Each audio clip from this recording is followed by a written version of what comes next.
Bonjour tout le monde et bienvenue sur ma chaîne YouTube. Je suis ravi de vous retrouver afin de vous présenter cette nouvelle vidéo en français sur Flight Simulator 2020. Il s'agit d'une vidéo qui reprend la suite de ma vidéo précédente concernant le fameux Mad Dog, le McDonnell Douglas MD-80, disponible depuis peu sur le simulateur. Dans la vidéo précédente, je vous montrais comment démarrer notamment l'avion avec le statut Cold and Dark.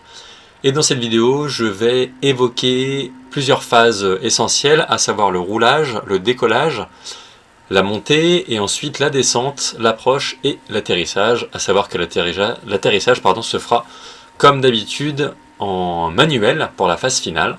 J'espère en tout cas que vous allez bien, pour ma part ça va super, et comme toujours je tiens à vous remercier pour votre précieux soutien depuis le départ, continuel, et vos encouragements, ainsi que tous vos messages positifs et vos likes, ça me fait super plaisir, et encore une fois bienvenue à tout le monde.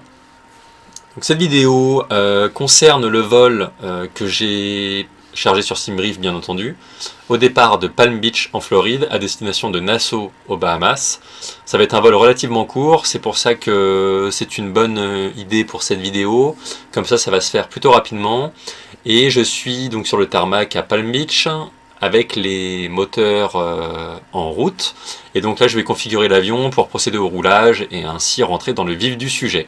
C'est parti.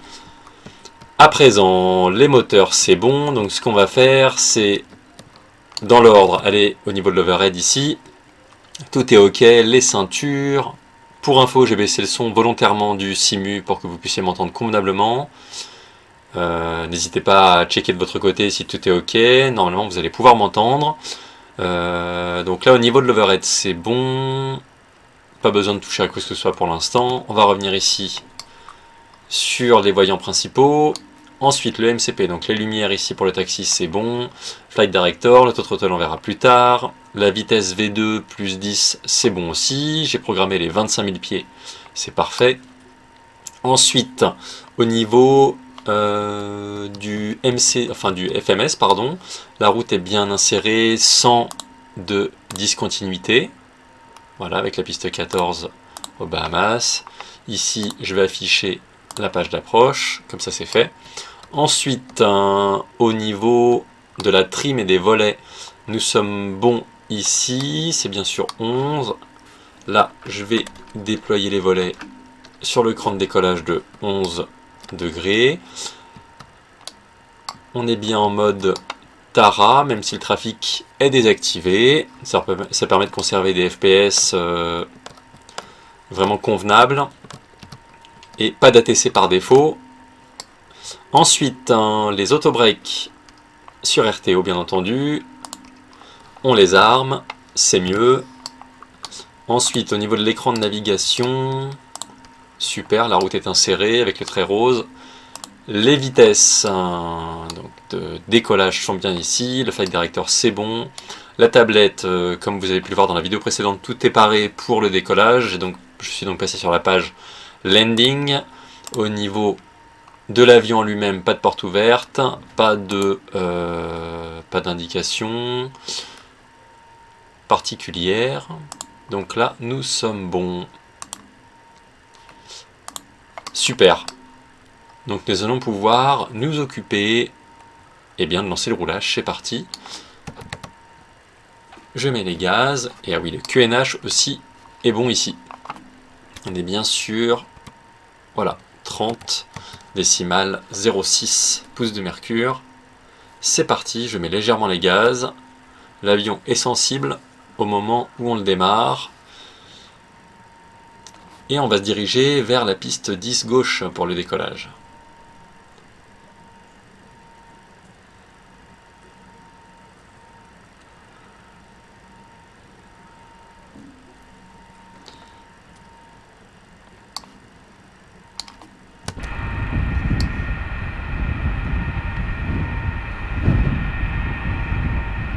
On entend le vent qui souffle. Je pense que ça va pas mal bouger.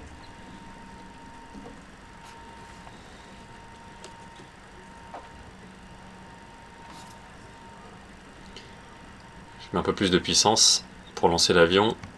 Je pense qu'on peut aller un peu plus vite.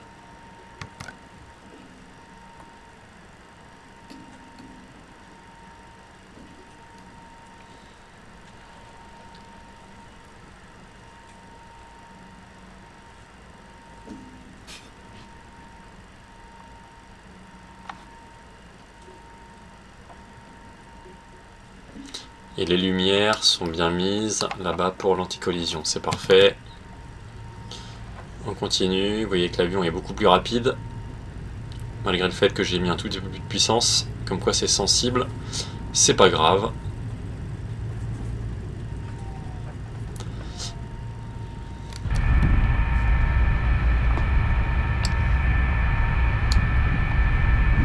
Parfait, la piste se situe ici, c'est celle-ci, hein, donc ça va aller très vite.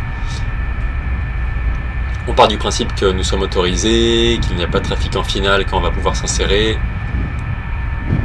Et on va faire quelques actions ensemble pour préparer la machine pour le décollage. Vous allez voir que ça va aller très vite. Il faut juste le faire dans un certain ordre pour être sûr que l'avion va pouvoir suivre sa montée. Ici, je vais passer sur le mode take-off.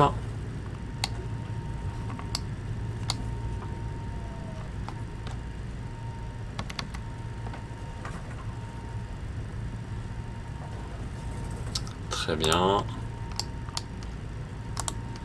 va rester sur cette map là. C'est la prochaine à gauche, on va prendre ici. Hein.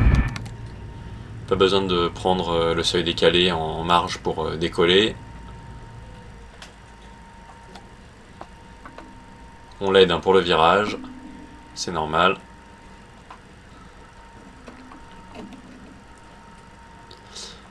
Super. On va marquer un léger temps d'arrêt sur la piste quand on va s'aligner tranquillement. Je peux déjà commencer à allumer les strobes.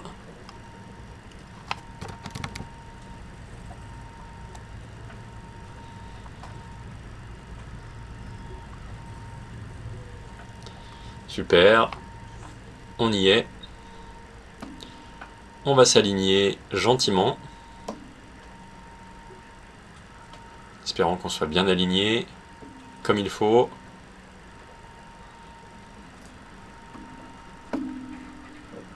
Ça me semble plutôt pas mal.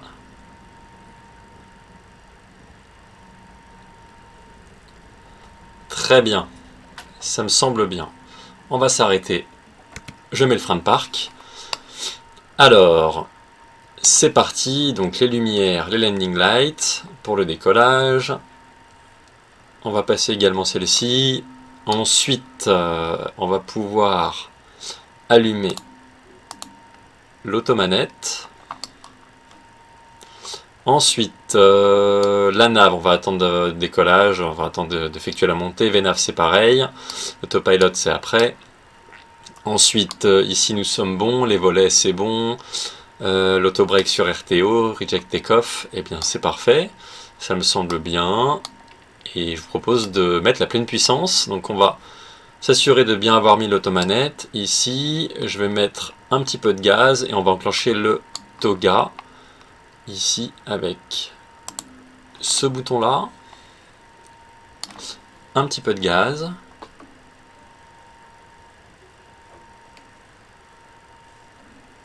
Je desserre le frein de parc et TOGA. C'est parti.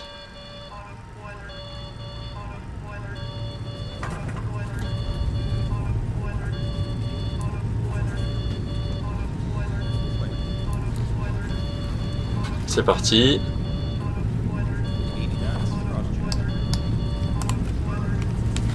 Ouais, c'est mieux si j'arme les spoilers.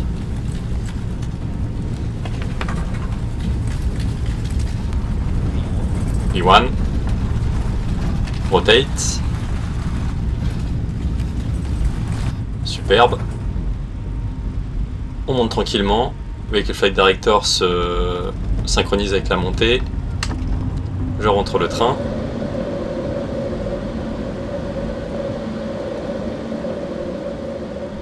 Il est relativement sensible sur l'axe vertical, mais dès qu'on veut tourner à gauche ou à droite, c'est beaucoup plus dur. Donc, ne pas hésiter à bien forcer sur le yoke ou le joystick. Je vais allumer la nav dans un premier temps pour suivre la trajectoire sur le plan horizontal en fonction de la route.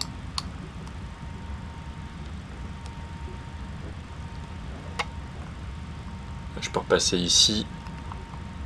Je vais pouvoir rentrer un cran de volet dans un premier temps. Je vais également passer ici sur Climb à droite.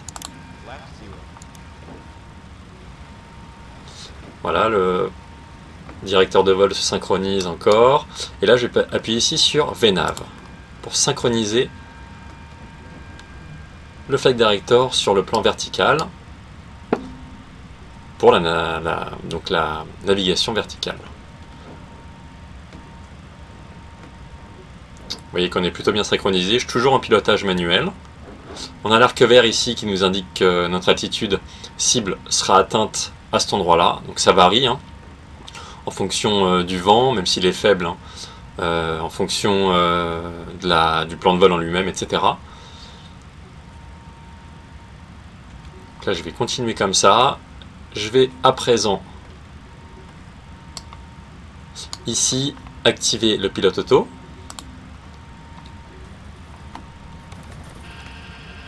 La trim se met à jour, c'est normal. Forcément, l'avion diminue sa montée puisqu'on doit atteindre les 250 nœuds de contrainte entre guillemets, hein, vu qu'on est toujours en dessous les 10 000 pieds.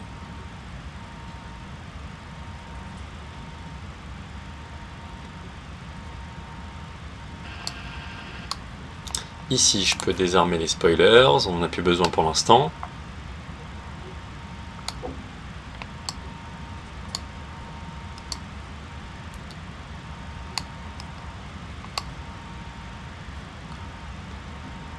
Et ainsi l'avion va continuer de respecter la route, le plan de vol en lui-même en fonction des points qui sont insérés ici et des altitudes contraintes.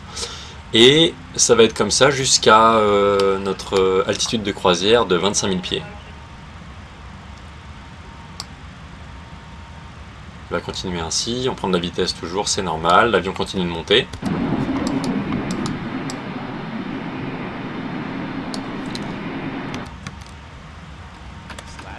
Voilà, j'ai rentré complètement mes volets. Flaps retracted, c'est parfait. Et c'est figuré ici sur cet écran, sur ce cadran, pardon.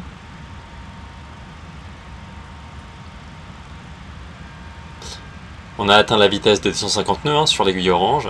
Là, automatiquement, l'ordinateur de bord a calculé qu'on était bien arrivé à notre vitesse. Il s'est mis donc sur Speed. C'est ainsi que l'automanette ici réduit sa puissance. Enfin, l'avion diminue sa vitesse automatiquement. Et voilà. Voilà comment se déroule la phase de roulage, décollage et la phase de montée. Donc bien vous savez qu'ici vous êtes sur Climb. Et ce que je vous propose de faire comme à mon habitude, d'ailleurs, c'est pas comme sur les autres, il faut ici remettre les autobreaks sur off, ça se remet pas automatiquement comme sur certains Boeing. Et voilà, voilà. Et je vous retrouve dans un instant pour vous montrer comment se déroule la phase de descente, approche et atterrissage à Nassau. A tout de suite. D'ailleurs, j'en profite pour vous dire que lorsque l'avion atteint une altitude contrainte, telle que 7000 pieds pour le point Mixa lors du départ, l'avion en fait va bizarrement, ou peut-être machinalement, rester bloqué sur l'altitude contrainte des 7000 pieds. Donc en fait, pour enclencher la montée, rien de plus simple, vous appuyez tout simplement ici sur VNAV, ce qui va permettre une fois après avoir passé le point en question, eh bien l'avion va se remettre en mode VNAV et en mode Climb. Donc bien vous assurer ici que vous êtes sur le mode Climb à droite, CL. Et de cette façon, l'avion va reprendre sa montée comme prévu au départ, remettre de la puissance et va s'aligner sur le Flight Director avec le mode VNAV, tout simplement. Et tout cela en maintenant sa vitesse. Voilà, c'était la petite parenthèse et je vous retrouve avant la descente, comme ça je vous montrerai comment programmer la machine pour s'apprêter à faire la descente, et ensuite l'approche et l'atterrissage. Et bien c'est parti pour préparer la descente qui est très proche. Pourquoi elle est proche la descente? Parce que déjà nous approchons du point Top of Descent ici, TD, et ensuite le MCDU, ou en tout cas l'alerte sur le PFD, nous indique qu'il faut réinitialiser l'altitude. C'est bien normal parce qu'on arrive du Top of Descent et donc il faut changer l'altitude correspondante ici, c'est normal. On va mettre ici 2000 pieds. C'est l'altitude qu'on doit cibler pour notre approche à Nassau. C'est bien ici, vous voyez, avec le point Muni. Donc on est bien en Vénave ici, donc c'est rassuré. Pour moi la croisière, s'agissant de ce vol, n'a pas duré très longtemps. Donc j'ai pas pensé à mettre ici le bouton sur Cruise. Donc bien vérifier que vous êtes sur le mode CR quand vous êtes en croisière et sur votre altitude de croisière en l'occurrence. Et là vous voyez qu'on va passer le point l'hôte. Donc à partir de ce moment-là, dès qu'on aura franchi le top of descent, l'avion va se calibrer pour effectuer la descente. Et alors ce qu'on peut faire en anticipation, c'est ici préparer les autobreaks. On va mettre ça sur, dans un premier temps, la piste est relativement longue, d'ailleurs c'est ce qu'on peut consulter ici. Elle fait 3329 mètres, donc on peut mettre quand même les autobreaks sur minimum. L'avion effectue bien sa descente, c'est parfait. Ici on a le plan de descente. Il faut toujours que idéalement que le losange magenta soit sur le trait du milieu, ce qui veut dire qu'on est sur la bonne voie. Ce qu'on peut faire également, c'est vous voyez ici que nous avons la fréquence pour l'ILS 14 de 110 décimales 10. Donc c'est ce qu'on va faire ici, préparer 110 décimales 10, et ce, de chaque côté. Ensuite, ce qu'on peut faire, c'est voir que le cap course pour la piste 14 de Bahamas, c'est le cap 143. Et ce qu'on va également paramétrer ici sur le cap course, 143. Super. Ensuite, nous sommes passés donc à la phase de descente. On va pouvoir ici programmer notre avion en mode Go Around, GA, pour la phase d'approche notamment. On a toujours notre arc vert ici qui apparaît, comme quoi nous allons être à 2000 pieds au point Muni, à peu près. Donc, ce qui est cohérent puisque vous voyez ici que les 2000 pieds sont sur le point Muni. Et on va préparer ici notre fameuse tablette pour l'atterrissage. Alors, en l'occurrence, l'atterrissage c'est à Nassau. Super. Ensuite, pour le METAR, donc le vent, je vais regarder ça de mon côté. Ce qui est trouvable facilement sur internet ou même sur l'application AeroWeather qui permet de voir le METAR. Donc c'est 100 degrés, le vent qui vient du 100 degrés, donc c'est à peu près de ce sera un vent de face mais légèrement de travers, donc 100 degrés 11 nœuds. La température extérieure c'est 26 degrés à Nassau. La piste c'est la 14 ici. Pour les flaps, on va être sur la configuration atterrissage, donc 15 et 40 degrés. Pour le QNH local, on est sur 30 décimales 10, et c'est ce qu'on va mettre à jour d'ici peu parce que l'altitude de transition est sur 18 000 pieds. Les reverse, oui. Autobreak, on est bien sur du minimum, comme on l'a indiqué juste avant. Et le landing weight, donc c'est une information. Donc la loi ici nous indique qu'on ne peut pas dépasser 58 tonnes 9. Donc on va rester sur ce calibrage là. Calculer. Donc ça nous indique bien ici. Donc ça nous a pris les 5 nœuds de plus pour anticiper le gradient de vent et les conditions météorologiques. On va se calibrer par défaut sur 134 nœuds pour la vitesse finale de référence. Si jamais on voit que le vent est défavorable, on en rajoutera de la puissance et donc on mettra 5 nœuds sur la vitesse d'approche. Donc voilà sur quoi on va se baser, et les 134 nœuds correspondent à peu près à ce qui est indiqué ici sur le FMS, 133 nœuds pour flaps sur 40 degrés, ce qui est bon. On a passé les 18 000 pieds de l'altitude de transition, ça tombe très bien. Je vais dézoomer ici davantage, zoomer pardon, pour voir mieux la carte. Et donc on va passer sur notre QNH local pour les Bahamas à Nassau. Donc c'est 30 décimales 10, c'est parti. Barreau ici, on corrige. 30 décimales 10, voilà, sur 1019 hectopascales. Idem ici sur l'altimètre de droite, 30 décimales 10. L'altitude se met à jour, la trim également. Nous sommes bons. Et on va continuer ainsi.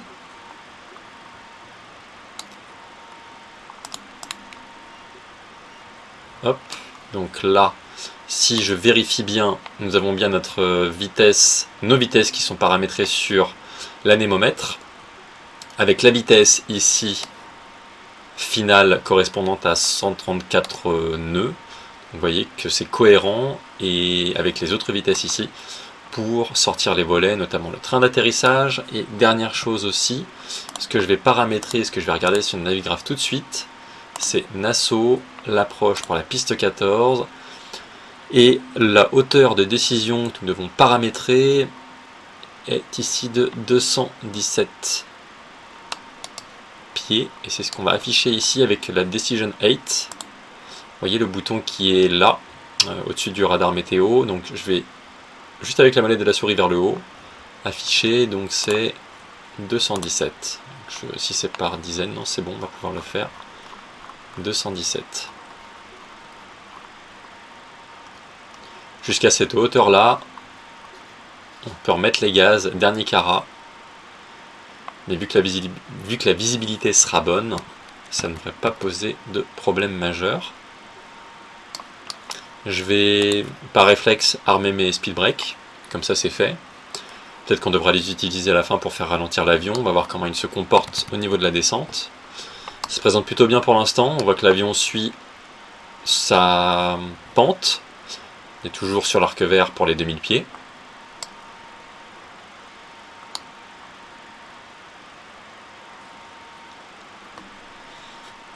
Et on va continuer ainsi. Je vous laisse admirer le paysage dans les Caraïbes. Les Bahamas, c'est vraiment joli, je vous invite vraiment à voler dans ce coin-là si vous ne l'avez pas encore testé.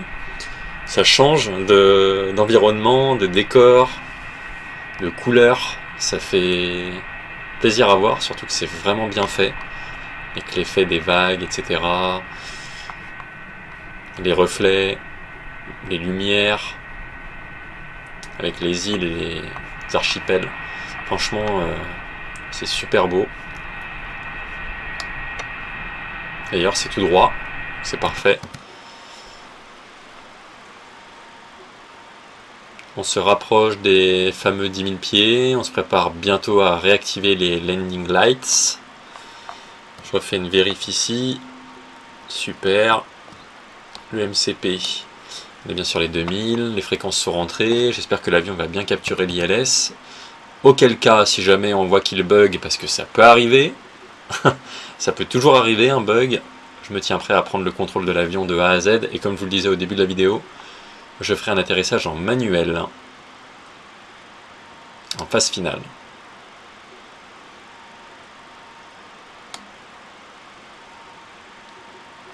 L'avion, vous voyez qu'il a réduit sa vitesse automatiquement, hein, c'est l'automanette qui gère.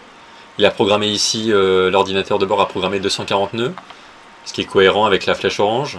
Donc on arrive aux 240, c'est super. Voilà, l'avion peut reprendre sa descente comme il voulait, parce que vu qu'il décélère, il ne peut pas descendre comme d'habitude. On a passé les 10 000. Je remets mes lumières. Je peux avertir la cabine.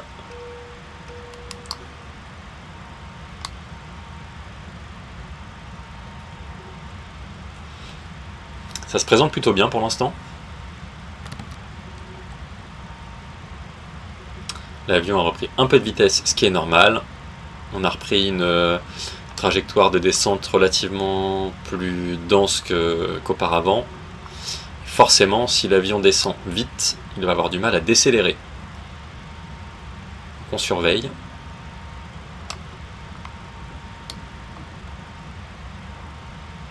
D'ailleurs, je vais bientôt... Qu'est-ce que dit le FMS? Ici, 170 nœuds pour 10 000 pieds à Muni. Muni est pas loin, je vais zoomer davantage. Hop.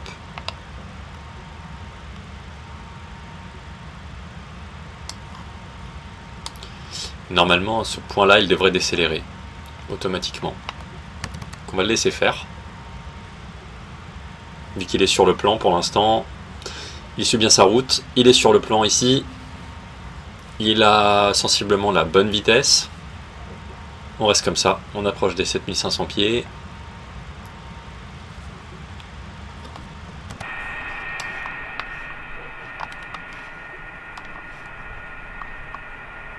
Au détail près, c'est vraiment super.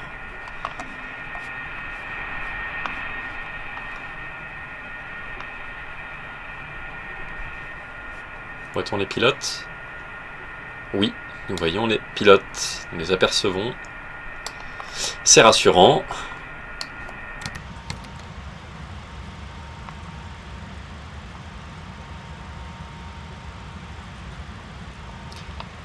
Donc le point est à 10 nautiques environ, ça va aller vite.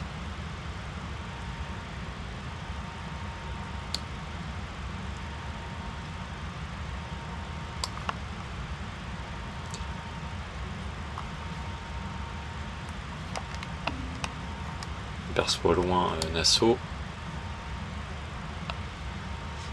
Est-ce qu'on aperçoit la piste? Pas encore, je pense que c'est trop tôt. Ah si, je pense que le terrain est là.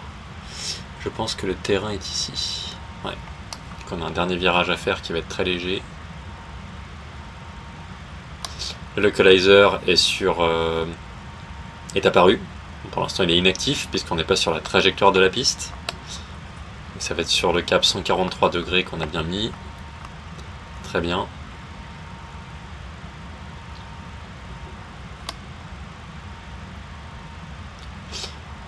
Ce que je vais faire, je vais ici prendre le contrôle de la vitesse sur speed.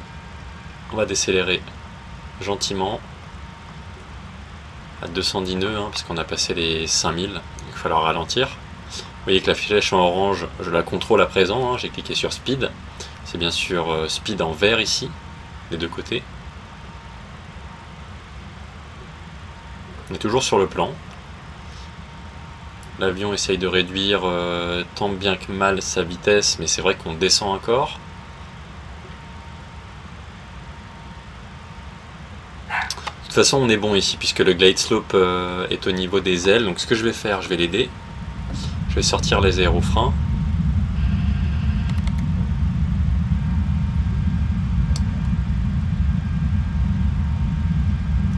L'avion décélère, c'est parfait. Vous voyez que ça l'aide bien.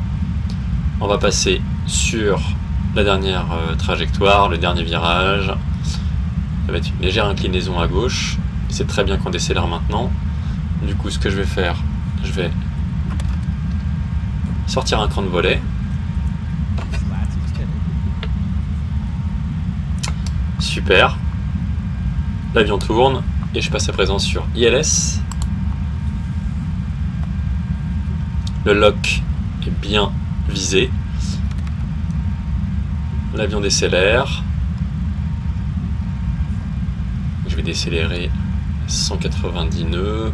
Ça, on va pouvoir sortir le train après gentiment. Je continue de l'aider à décélérer. De toute façon, on approche de nos 2000 pieds cible. Donc, je vais rentrer les aérofreins.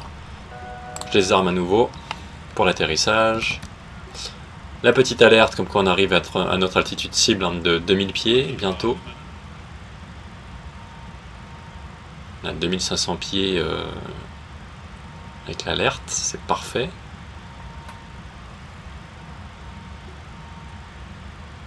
Je vais l'aider en sortant à nouveau les volets. Et là, vu qu'il arrive aux 2000 pieds fatidiques, je vais à présent cliquer ici sur ce bouton là.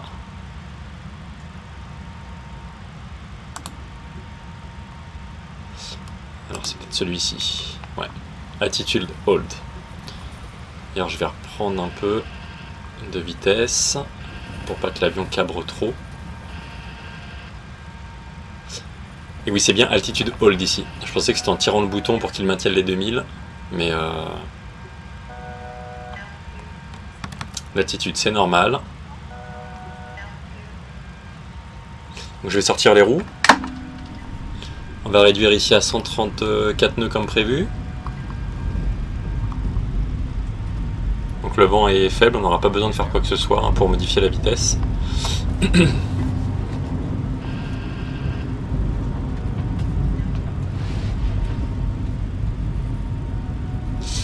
L'avion capture le glide, hein, sensiblement, vu que ici il s'est aligné avec le glide slope, on l'a vu. Flaps 15. On va décélérer tranquillement hein, jusqu'à 134 nœuds. Donc les speed brakes sont armés, les volets sont en train d'être déployés, c'est normal. On va encore passer un petit cran, donc je l'aide. Flaps sur 25. Parfait. Une petite alerte. Super. On continue comme ça. L'avion va se comporter de cette manière jusqu'au bout. Bien sûr, 30 décimales 10, ouais, c'est ça. Très bien. Pas d'alerte. Et le dernier cran de volet. Super. Super. Et je prends à présent le contrôle de l'avion. Je vais déconnecter le pilote auto et l'automanette.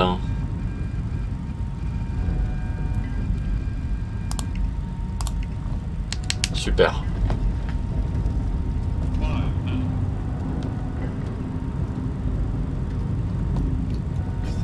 Je vais aussi déconnecter le flight director.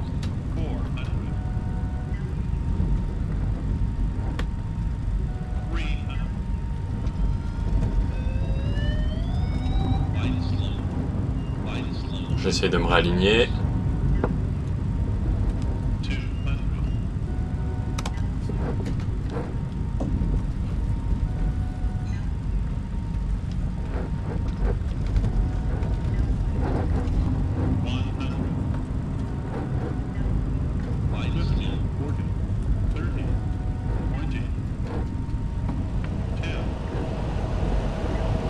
Je l'aide.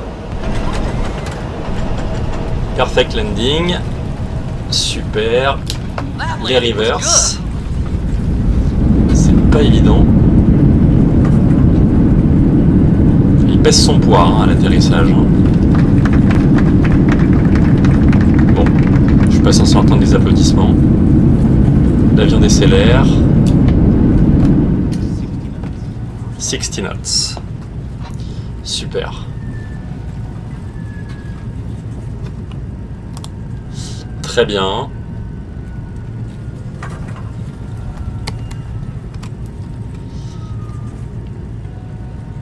J'ai toujours une alerte d'altitude, je ne sais pas pourquoi, pourtant le QNH est bien réglé.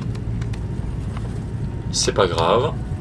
Donc là je vais pouvoir eh bien prendre la première à gauche, effectivement. Super.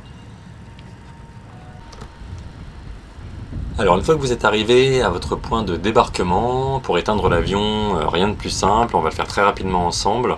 Vous avez ici juste à désactiver les leviers, vous savez, qui ont démarré les moteurs au début de la vidéo, et en fait avec la molette de la souris, vous allez vers le bas, tout simplement, ce qui permet de les couper. Vous pensez bien ici à mettre sur off également les fameux leviers là, qui correspondent aux valves pour les valves de carburant. Et ensuite, donc on est bien sur Tara, ça c'est bon, les volets sont rentrés au maximum. Sur la MCP, rien à signaler. Ensuite nous sommes bons ici. Et au niveau de l'overhead, donc bien vérifier que l'APU est en route parce qu'il prend le contrôle sur... pour fournir l'énergie nécessaire à l'avion et le maintenir dans le bon état. Ensuite, ici pour tout ce qui est pompe, bien vérifier qu'elles sont sur off. Les ceintures, on peut les mettre sur off également. L'interdiction de fumer, on va la laisser, hein, c'est mieux.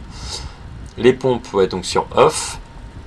Ici, au niveau de l'APU, pour les bus, on est bon aussi. Forcément, le vol s'arrête, ce qui est normal. Et ici, bien penser à désactiver également le transfert de carburant et des pompes auxiliaires. ce qui désactive tout. Et nous sommes bons. Super. Et là, on va se diriger sur la tablette ici. On revient à l'écran principal. Aircraft Services. Commencer le débarquement. D'ailleurs, est-ce que ça devrait ouvrir une porte? Non, sûrement parce que j'ai mis la passerelle. Comment elle se présente, la passerelle? Bon, ah oui, les passagers vont avoir du mal à sortir. Alors attendez, ce qu'on va faire, ça va être plus simple. Bon, enfin vous aurez compris. Ah ben voilà, même pas besoin de cliquer qu'elle s'ouvre. Super. Voilà, et ce qu'on peut faire dans le sens inverse de la procédure qu'on a fait au départ.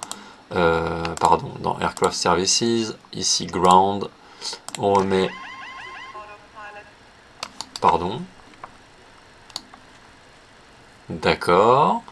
Pas de souci, on enlève les anticols, les moteurs sont éteints, on désactive les recalls, les fameuses alertes qui apparaissent par moment. Et tout est bon. Du coup on a mis l'alimentation externe, on va pouvoir désactiver l'air ici, on va pouvoir désactiver également l'APU, vu que c'est l'alimentation externe qui contrôle. Idem pour l'external power et la batterie. Super. Donc voilà comment mettre sur off l'avion. Et j'espère que ces étapes pourront vous être utiles. C'est un avion qui est plutôt pas mal. Si je devais donner mon ressenti et ma conclusion, c'est vrai que pour 90 €, je trouve que c'est un certain budget. C'est assez cher. Après, c'est un avion study level, donc qui sort de ce qu'on a l'habitude d'utiliser en temps normal.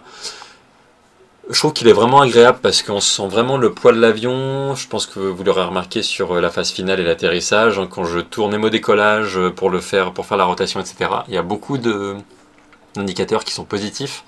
Donc je vous invite à l'essayer si vous ne l'avez pas encore essayé. Dans tous les cas, n'oubliez pas que je vais lancer prochainement des jeux concours. J'ai fait une vidéo d'ailleurs à ce sujet qui vous permet potentiellement de gagner au tirage au sort. Ce sera un tirage au sort qui sera effectué une fois par mois, donc 40 € de bon d'achat valable sur SimMarket. Et je rappelle que le Mad Dog est disponible sur SimMarket et que ça peut vous faire gagner sur le prix. Voilà, donc j'espère que ça vous plaira. N'hésitez pas si vous avez des questions. On se retrouve très bientôt pour d'autres vidéos, d'autres tutos sur le Simu. Portez-vous bien d'ici là et prenez soin de vous. A très bientôt tout le monde. Ciao.